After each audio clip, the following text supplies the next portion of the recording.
चलिए तो पहले हम एक सिंपल एग्जांपल ले लेते हैं which is based on the class that we did earlier last time जो हमने किया था, और फिर उसके बेसिस पे हम यहाँ पे उसको कॉम्प्लेक्स बनाने की कोशिश करेंगे, कॉम्प्लिकेटेड बनाने की कोशिश करेंगे। तो मैं आपको एक सिंपल सिनेरियो दिखाता हूँ। हम यूज़र से दो ऑप्शन मांगेंगे, we'll either ask him to enter yes or we'll ask him to enter no. And yes no पूरा नहीं, but we will just ask for one character that he inputs either y or n, और उसके basis पे हम कोई innovative result उसको display करके दिखाएंगे। सो फॉर एग्जांपल ऑप्शन बता देते हैं दैट ये एक कॉफ़ी शॉप है, एंड इस पे हम यूज़र से पूछ रहे हैं that do you want sugar with your milk with your coffee और नॉट, और उसके बेसिस पे हम उनको प्राइस बताते हैं। तो सपोज़ अगर बिना शुगर बिना मिल्क के कॉफ़ी ऑर्डर कर रहे हैं तो suppose that we cost $2, and milk के साथ कर रहे हैं तो let's say we cost $3। Okay, हमें ये दो डिसीजन ले रहे हैं based on which type of coffee select. हम क्या करेंगे, पहले इस चॉइस को सेव करने के लिए एक वेरिएबल बना देंगे, इस y और n। इसको सेव करने के लिए हम अपने प्रोग्राम में एक मेमोरी लोकेशन बना देंगे, लेट्स कॉल इट चॉइस।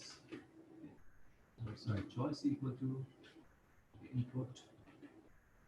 और चूंकि ये जो हमें इनपुट यूजर से ले रहे हैं यस या नो, ये कोई नंबर नहीं है बल्कि it is a character, it is a word, तो हमें इंट या फ्लोट शुरू में लगाने की ज़रूरत नहीं है। इनपुट से शुरू में पहले इंट या फ्लोट इसलिए लगाते हैं ताकि हम नंबर्स में कन्वर्ट कर सकें अपने टेक्स्ट को, और यहाँ कोई नंबर इन्वॉल्व नहीं है, just you are asking for yes और no as a answer to this input question. तो इसलिए हमें कोई चेंज मॉडिफायर लगाने की, इंट या फ्लोट लगाने की ज़रूरत नहीं। तो हम एक क्वेश्चन यहाँ पूछ लेते हैं उनसे, inter inter do you like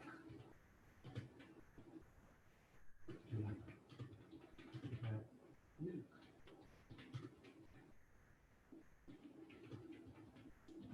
And the user must answer either in y or in n for yes or no. Of course आप इससे ज़्यादा helpful message बना सकते हो, but for now let's say that this is the message that we want to display. Choice की spelling I'm not very good at typing, so excuse me there.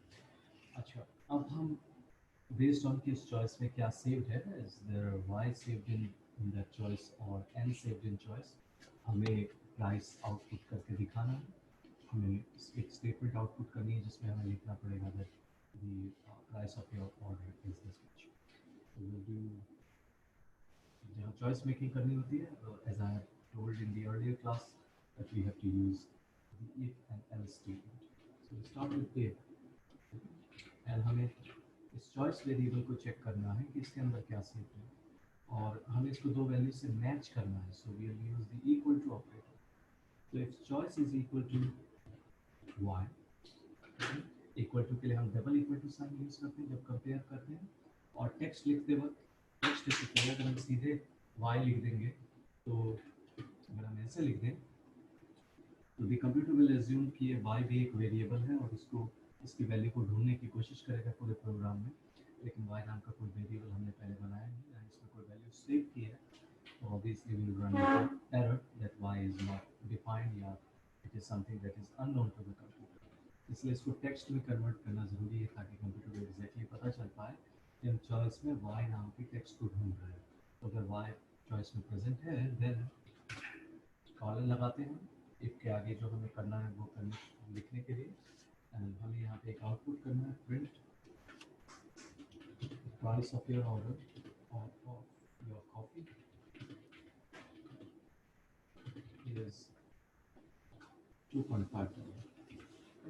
So we show else अगर y नहीं है तो user ने n input किया होगा, तो else हम यूज़ करते हैं जब ऊपर वाली कंडीशन हमें फॉलो नहीं करनी होती है।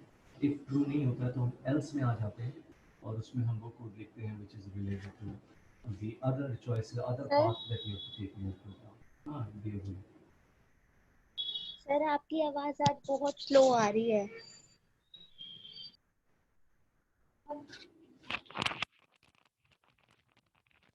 अभी ठीक है, अभी आ रही मेरी आवाज़?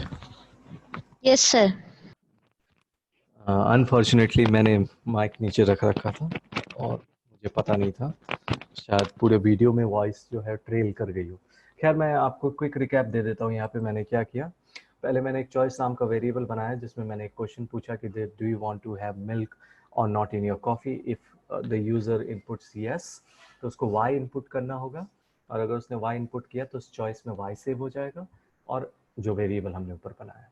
और अगर उसने नो इनपुट n इनपुट किया तो उस चॉइस में n सेव हो जाएगा। ठीक है, बेस्ड ऑन कि उस वेरिएबल में क्या सेव किया यूज़र ने, हम यूज़र को एक प्रिंट स्टेटमेंट दिखाएंगे, एक आउटपुट दिखाएंगे कि अगर मिल्क है उसकी कॉफ़ी में then his coffee will cost $2.5। तो हमने वो पहले स्टेटमेंट में लिख दिया।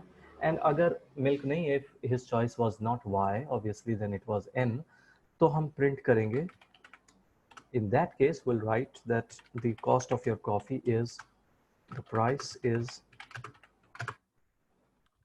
of your coffee is $2। Okay, so हम ये शो कर देंगे। अच्छा, यहाँ दो तीन चीज़ें मैं क्लियर कर देना चाहता हूँ। पहला, अगर लास्ट क्लास में आप नहीं थे या थोड़ा सा फेमिलियर नहीं हो पाए अभी तक आप कॉन्सेप्ट में, जब हमें कंपेयर करना होता है दो चीज़ों को कि वो इक्वल हैं या नहीं, खासतौर से इफ स्टेटमेंट में, तो we have to use this double equal to sign. Single equal to sign जैसा कि ऊपर यूज़ किया गया है, वो चीज़ों को कंपेयर करने के लिए यूज़ नहीं किया जाता, बल्कि ये जो इनपुट हमने लिया है उसकी वैल्यू इस चॉइस वेरिएबल में असाइन करने के लिए, स्टोर करने के लिए यूज़ किया जाता है।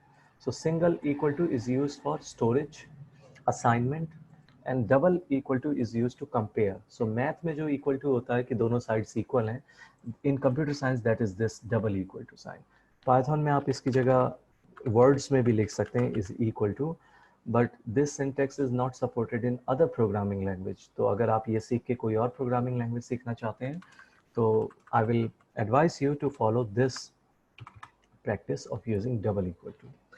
अच्छा, अगर हमें किसी चीज़ को दिखाना हो that it is not equal to, तो हम ऐसे दिखाते हैं that we put an exclamation mark before the equal to sign, और that means that whatever is stored in choice should not be equal to y। खैर हम not equal to को बाद में और डिस्कस करेंगे, अभी हम उस पर फोकस नहीं करेंगे। अभी हम इस बात पे फोकस करेंगे बेसिकली कि यहाँ क्या हो रहा है। इफ़ और एल्स जब हम ऐसे स्टेटमेंट को लिखते हैं तो बेसिकली हमने अपने प्रोग्राम को दो पाथ में कन्वर्ट कर दिया, बांट दिया। इनमें से एक ही पाथ फॉलो होगा प्रोग्राम में। अगर आप y सेलेक्ट करते हो देन ये ऊपर वाला स्टेटमेंट रन होगा। अगर आप ऊपर के क्वेश्चन में n आपने सेलेक्ट किया था और चॉइस में y सेव नहीं था, n सेव था, तो नीचे वाले स्टेटमेंट प्रिंट होगी। दोनों में से एक ही स्टेटमेंट रन होगी। ये if else का scenario, it gives you the decision making power, and based on decision you can either run the first print statement or the other print statement। और इसका मतलब ये नहीं है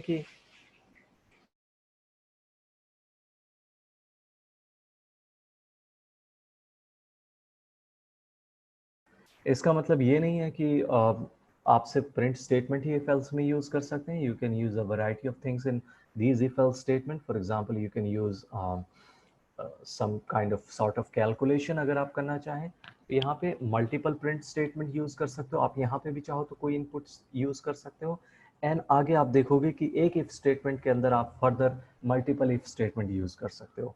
but I am not going to confuse you with that.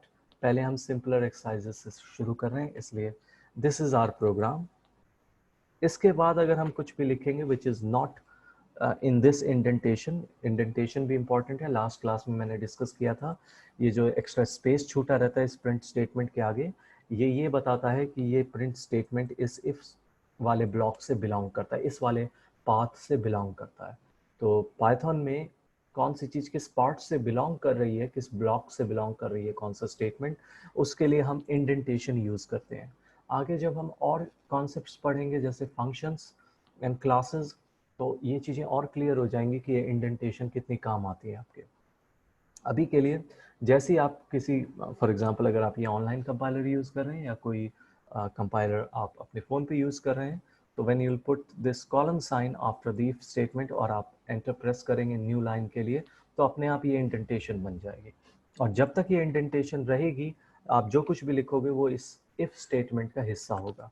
Else के साथ भी ऐसा ही होता है, जब तक आप नई लाइन प्रेस करते जाओगे it will start automatically adding this indent space in the front, और इसके बाद आप जो कुछ भी लिखोगे, एनीथिंग, एनी प्रिंट स्टेटमेंट और any other calculation or input statement that you will write will belong to the else part of this program. अगर आपको इन if और else से फिर बाहर निकलना है, अपना नॉर्मल प्रोग्राम लिखना है, तो you will just erase that extra space and start writing from the exact left of your screen. So हम यहाँ पे print लगा देते हैं and एक last message लिख लेते हैं, thank you for your order.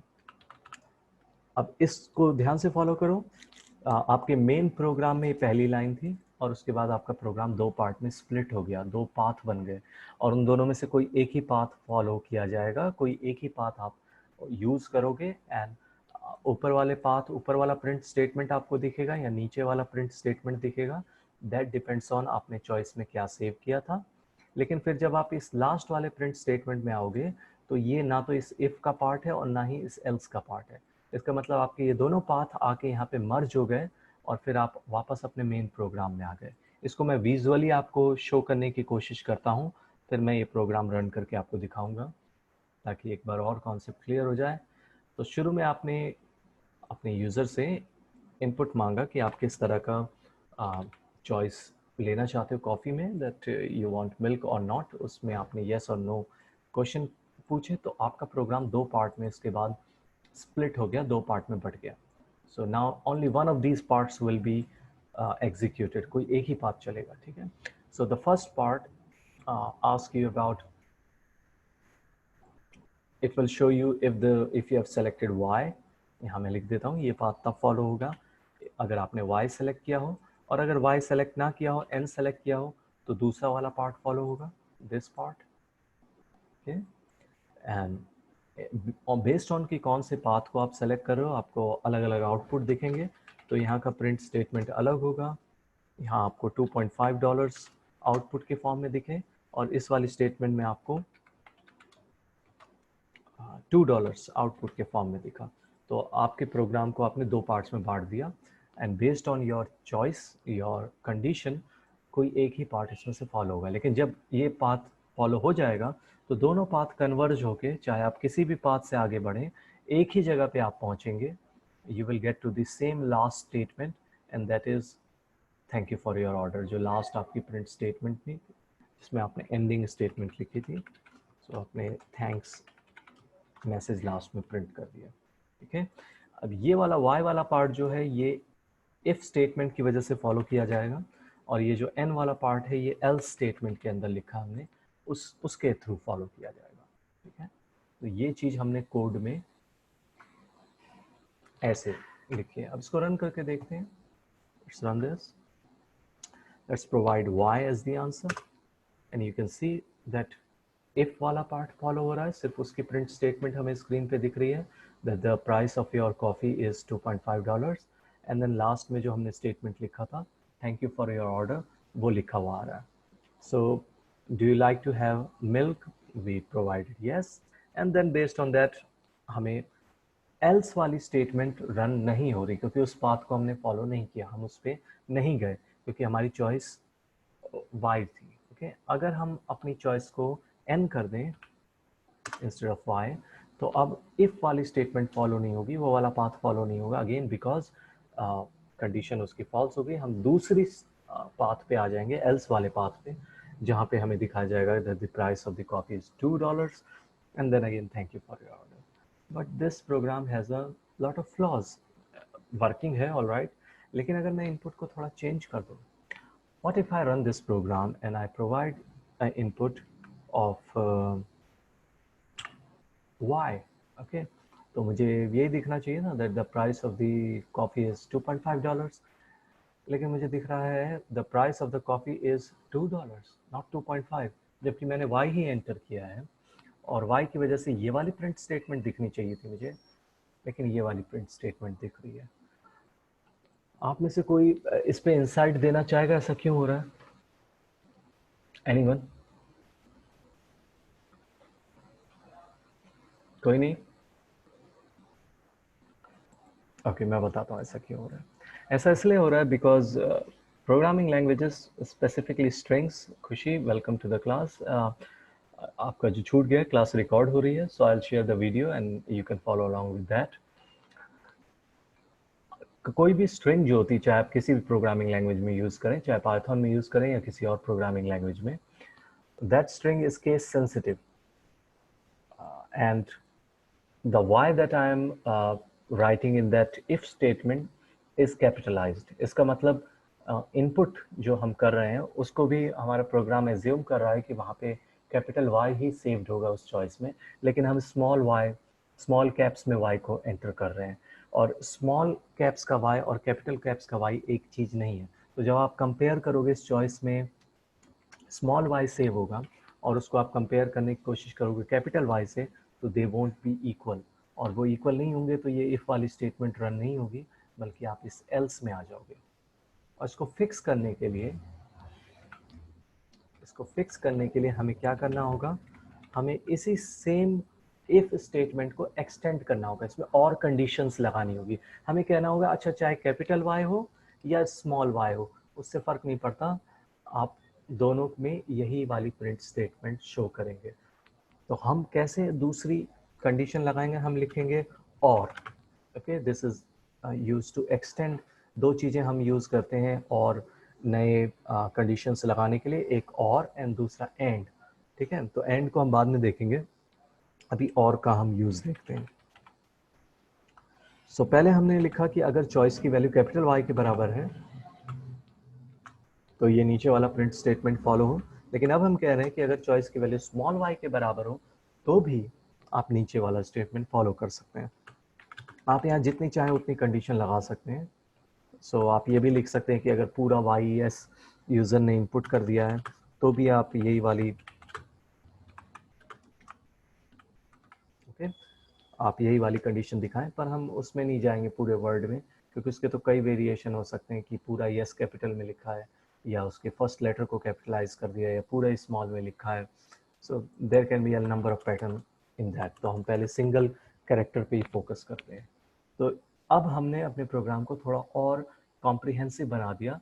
हमने एक बग एनकाउंटर किया, एक प्रॉब्लम एनकाउंटर की अपने प्रोग्राम में, उसको हमने फिक्स कर दिया। हमने क्या प्रॉब्लम एनकाउंटर की कि अगर हम स्मॉल y एंटर कर रहे थे तो भी हमें प्राइस, हमारा आंसर यस नहीं माना जा रहा था, तो हमने उसको फिक्स कर दिया कि स्मॉल y और कैपिटल Y दोनों ही के केस में आंसर को यस माना जाए और ये वाला प्राइस शो किया जाए। अब मैं इसको रन करूं और स्मॉल y यूज़ करूं मैं यहाँ पे, तो मुझे अब correctly 2.5 will be the price of my order. ये भी ठीक है, लेकिन अगर मैं कुछ ऐसी वैल्यू इनपुट कर दूं which is neither y nor n, okay, so if I enter something like o,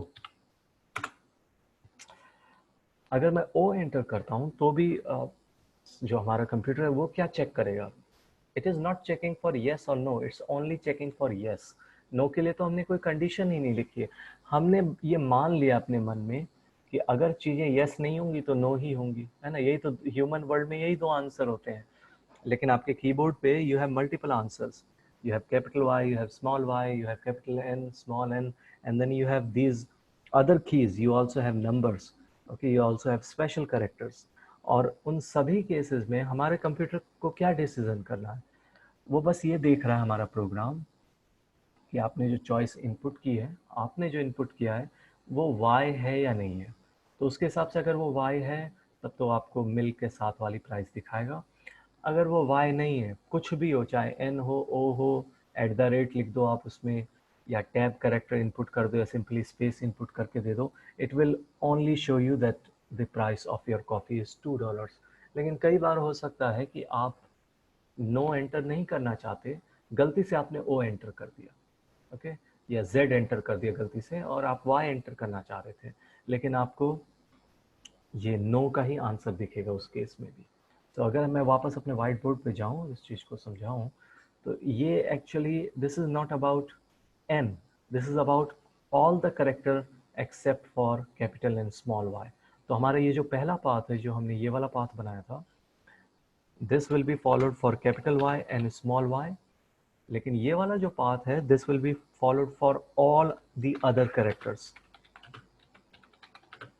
all the other input, चाहे करेक्टर इनपुट करें, चाहे पूरा वर्ड लिख दें, अपना नाम लिख दें, नंबर से इनपुट कर दें, बाकी सभी के लिए ये दूसरा पाथ फॉलो किया जाएगा, सेकंड स्टेटमेंट फॉलो की जाएगी और हर केस में हमें $2 ही दिखाया जाएगा, which is again not correct, क्योंकि अगर हमने कुछ गलत इनपुट किया है, our program should show us that your input is incorrect.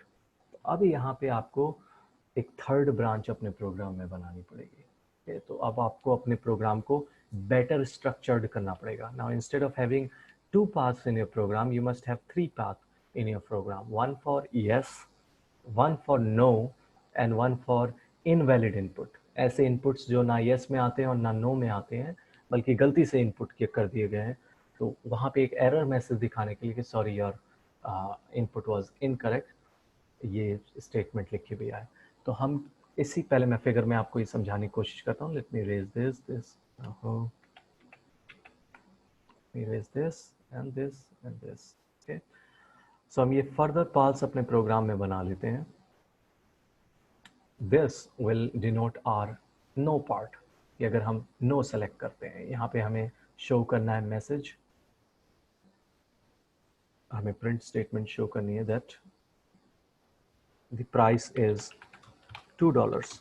Okay, ये हमारा नो वाला पार्ट है। तो मैं यहाँ भी छोटे में कैपिटल एन और स्मॉल एन यहाँ लिख देता हूँ, बाद में मैं इसके कोड को भी आपको एक्सप्लेन करके बताऊंगा।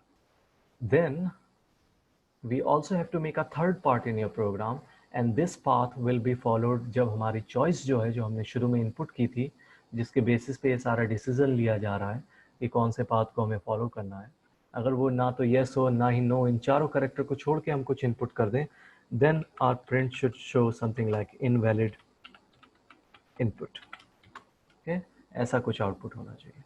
और अगेन लास्ट का स्टेप सिंपल है, चाहे हम किसी भी पाथ से आगे बढ़ें, सारे पाथ आके इस लास्ट स्टेटमेंट पे मिलने चाहिए। ये लास्ट स्टेटमेंट सभी पाथ के एंड में आनी चाहिए। तो उसके लिए हम सिंपली अपने प्रोग्राम में इंडेंटेशन को हटा देते हैं।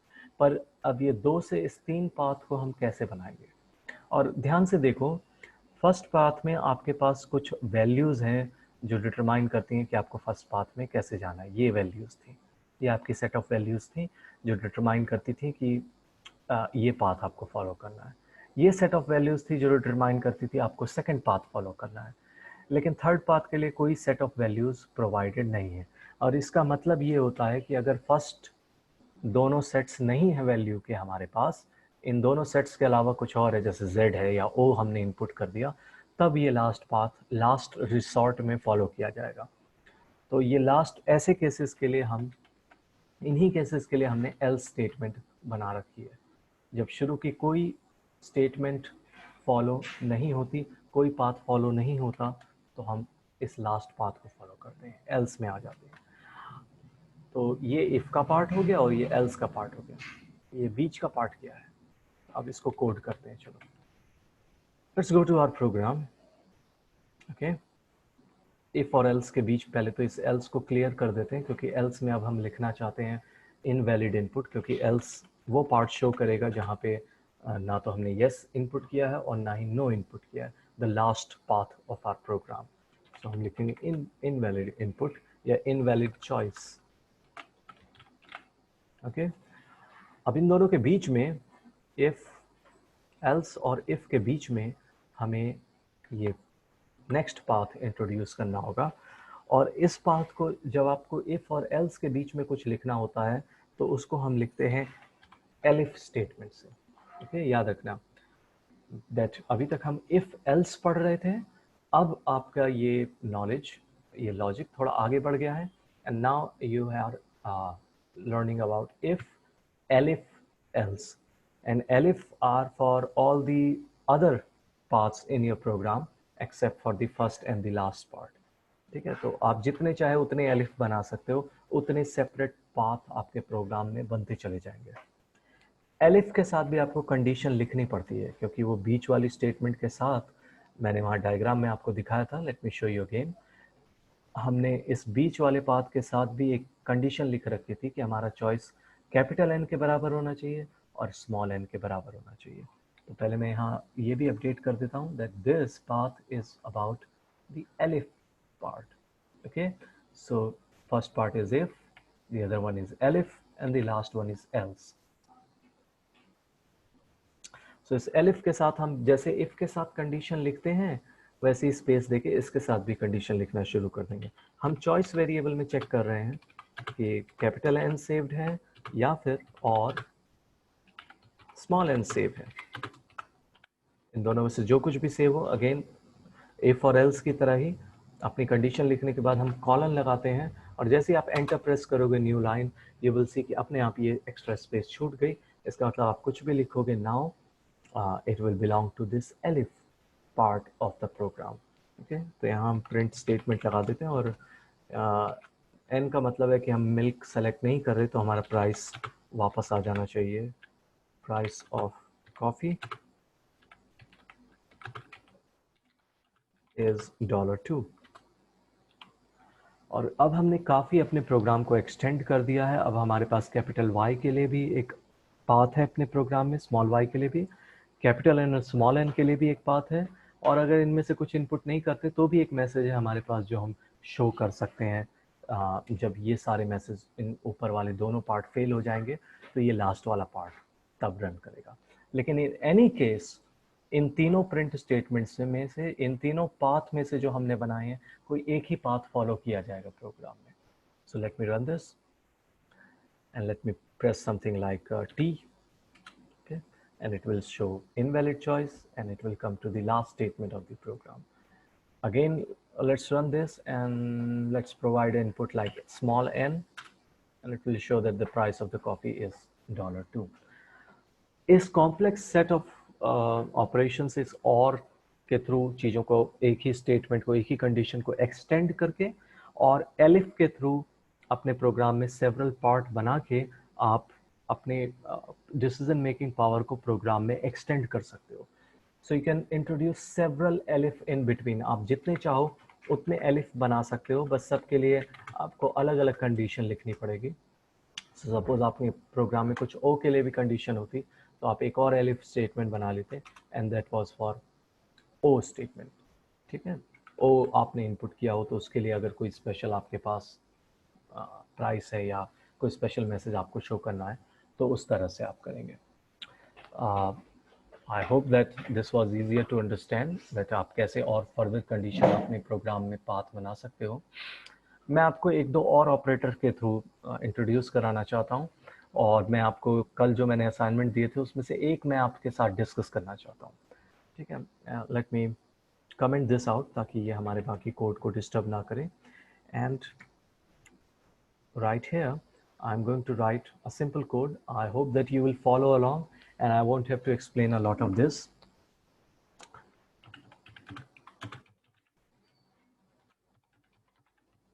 Okay, कहीं confusion हो, कुछ ऐसा समझ में नहीं आए तो मुझसे जरूर पूछ लीजिएगा।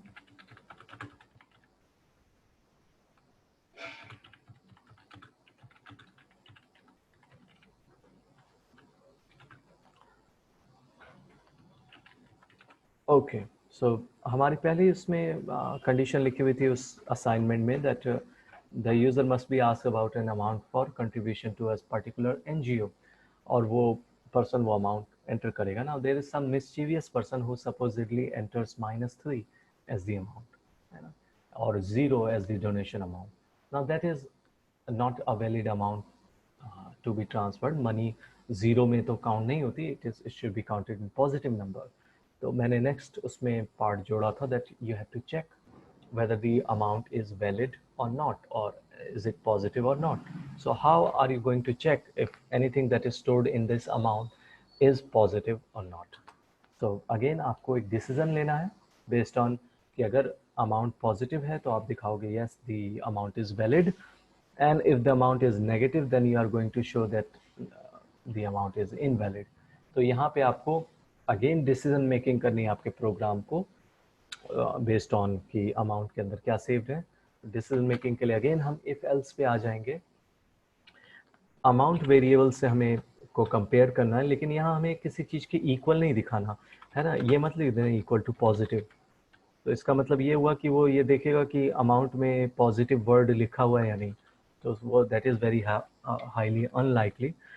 पॉजिटिव नंबर का मतलब हुआ number that is greater than 0. So you are basically checking for a number that is greater than 0. तो आप इसको सिंपली ऐसे चेक कर सकते हो, if amount is greater, greater का साइन लगा दिया, देन 0, 0 का साइन लगा दिया. अब आप इस इफ की कंडीशन लिख सकते हो. इस इफ के अंदर जो रन होगा, so you can print something like print the amount is valid. Okay, and else, यहाँ हमें एलिफ या कोई और सेपरेट इनवैलिड चॉइस वाला लगाने की ज़रूरत नहीं, क्योंकि यहाँ रियल वर्ल्ड में भी और कंप्यूटर वर्ल्ड में भी यही दो केसेस हो सकते हैं. आप या तो पॉजिटिव नंबर इनपुट करोगे या 0 और नेगेटिव नंबर इनपुट करोगे, दोनों ही इनवैलिड चॉइस है. सो दोनों को मिला के हम एल्स स्टेटमेंट के अंदर लिख सकते हैं, and we can write that print the amount is invalid. Okay, and then we can run our program and check if this works or not. So let me enter an amount of suppose 100, and it says okay, the amount is valid. Okay, now let me run this again and provide an amount suppose -9, and it says the amount is invalid. Let me run this and provide an amount of 0, and it says the amount is invalid. So यहाँ क्या check हो रहा है? When I'm entering 0, it's actually checking amount में 0 save हो गया. So it's actually checking this condition. Is 0 greater than 0? Of course 0 is not greater than 0, दोनों equal हैं. तो ये if की condition false हो जाएगी, और यही check होता है if else में false. So अगर ऊपर वाली condition false है तो हम नीचे आ जाएंगे, नीचे वाले path को देखेंगे और इस path को हम follow करेंगे. तो इसलिए हमें यहाँ पे लिखा दिख रहा है the amount is invalid. Okay. Computer is a very dumb machine. You have to teach it everything, how to check a positive number, how to show that this amount is invalid or not. ये छोटी छोटी चीज़ें भी आपको लिख के बतानी पड़ती हैं इस कंप्यूटर को, किसी भी कंप्यूटर को. इन सेंस इसीलिए कंप्यूटर प्रोग्रामिंग लैंग्वेज दी गई है, बनाई गई है. This is a way describe to teach your computer how to do a certain thing. जो आप एक्सपेक्ट करते हो उसे करने के लिए.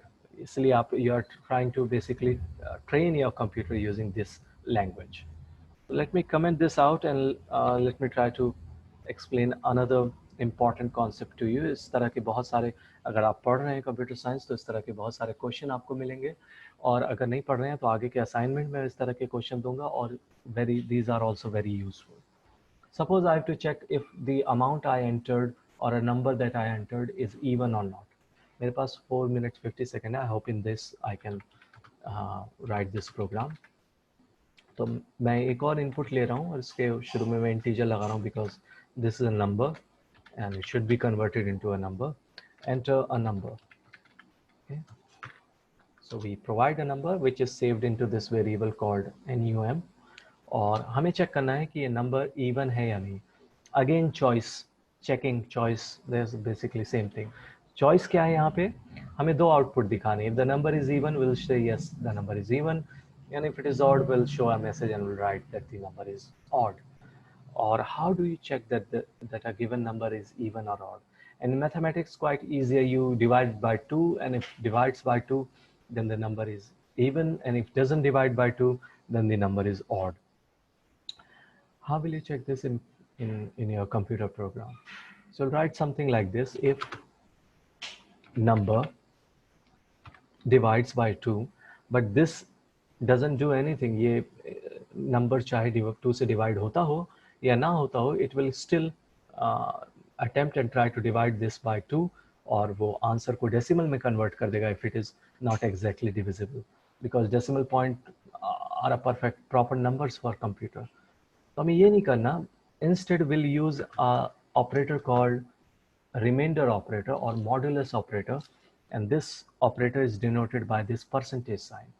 और ये ऑपरेटर क्या करता है कि वो लेफ्ट हैंड साइड पे लिखी हुई वैल्यू को राइट हैंड साइड पे लिखी हुई वैल्यू से डिवाइड करता है.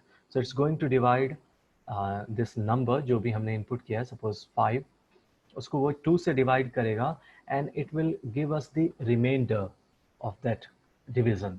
It will not give us the answer but the remainder of that division. So अगर हम 5 को सपोज 2 से डिवाइड करते हैं तो it will show us 1 as the answer. It will give us 1 as the answer. तो ये पूरी चीज़ सॉल्व होके ये यहाँ से यहाँ तक, अगर हमने 5 इनपुट किया हो तो रिमाइंडर 1 हो जाएगा. अगर हमने 8 इनपुट किया हो तो रिमाइंडर 0 हमें मिलेगा रिटर्न में. और जो कुछ भी हमें रिटर्न में इस कैलकुलेशन से मिलेगा उसको अब हम चेक कर सकते हैं अपने इफ में, है ना। So if the remainder is 0, if the remainder of this division is equal to 0, तो 0 कब होता है डिवीजन का रिमाइंडर? जब पूरी तरह से कोई वैल्यू डिवाइड हो जाए। तो अगर नंबर पूरी तरह से 2 से डिवाइड हो रहा है तो हम इजीली कह सकते हैं that this number is divisible by 2, this is even. Okay, अगर 0 से डिवाइड नहीं हो रहा है एल्स, तो यहाँ एल्स में आपको कोई कंडीशन लिखने की जरूरत नहीं होती, then you can write that the number is odd. एक बार मैं और क्लियर कर देता हूँ इस कॉन्सेप्ट को। आप डायरेक्टली नंबर को कंपेयर नहीं कर रहे हो किसी चीज को, क्योंकि कैसे करोगे? 8 को 8 से कंपेयर करना होगा, 9 को 9 से कंपेयर करना, हर एक नंबर के लिए अलग अलग एलिफ बनाना होगा, दे आर न्यूमरल नंबर। तो आप क्या करोगे, उस नंबर को 2 से डिवाइड करके देखोगे।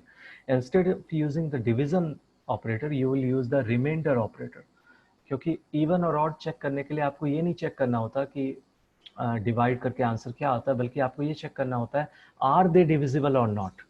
और डिविजिबल होने के लिए रिमाइंडर पता करना जरूरी है, द रिमाइंडर इज 0 और नॉट।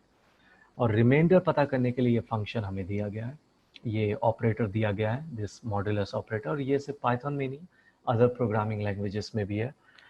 तो आप इसको रिमाइंडर ऑपरेटर को 2 से डिवाइड करके आप देखते हो इस नंबर को, and if the remainder is equal to 0 then you show this message this is even, otherwise you show the message that this is odd. Now quickly I will run an example in this program. I'll show that I'll check 5 and it will show that this is odd.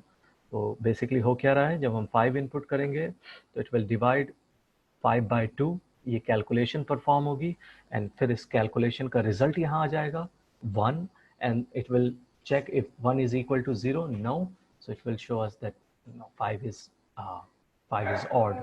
And then if I provide some other number, suppose if I provide 46, okay, it will show that this is even.